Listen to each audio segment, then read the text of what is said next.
Welcome to Monday's Miracle Moment. I'm Reverend Diane Lund, and my book, which came out last week, I got 5 #1 bestsellers on Amazon. So thank you, everyone who supported me.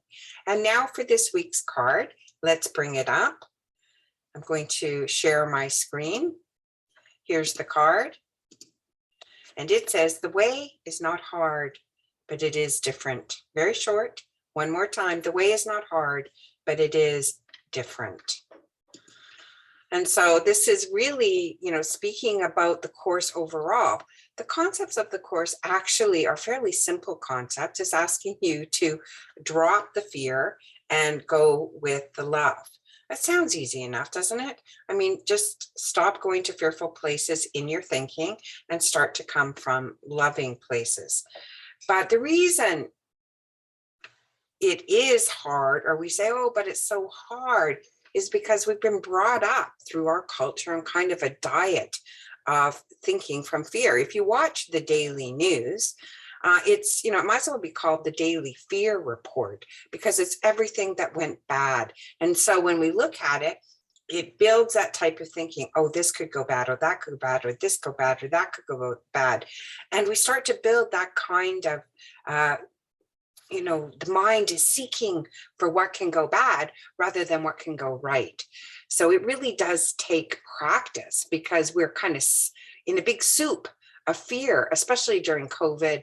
I know here in British Columbia, where I am, this year we've had a heat dome, we've had a fire that destroyed a whole city, we've had big flooding going on in the Abbotsford area. So, when you sit there and you watch all of these things, one of my sections in my second book is called Conflict and Fear: How to Survive the Daily News. And so it's looking at some of those incidents in my own life where I had to go from being fearful of something, like fearful, say, of my father dying, and then what actually happened when he did die. I went from sort of the worst day of my life to one of the best days of my life. And that kind of turnaround is called a miracle. It's a shift in perception.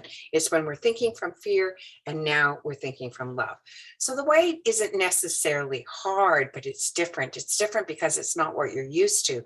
If you've been thinking a certain way for 30, 40, 50 years, changing your thinking, well, it's like little grooves in the old albums, the needle goes round and round the same groove. So you have to make a conscious decision to choose again. The Course says over and over again, if you aren't liking the way you're feeling, and your feelings are a monitor of what you're thinking, then you have to make a conscious decision to choose again. And how could you do that? Well, you could start journal writing, for example, write out all of those negative things, get them out, and then decide, I want to choose again.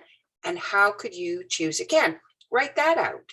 Or just practice it, say to yourself. I mean, there's a book out right now, I think it's called The High Five Habit, and it's just high-fiving yourself in the mirror every morning and saying how great you are and that you're worth it and you deserve it. So there's all kinds of ways that we can shift our thinking from fearful thoughts to loving thoughts, which is the miracle. At the end of my book, there's a whole 4 section on some of the things that you can do to try and shift your thinking. So you can get that book at Amazon. And yeah, do I have a copy here?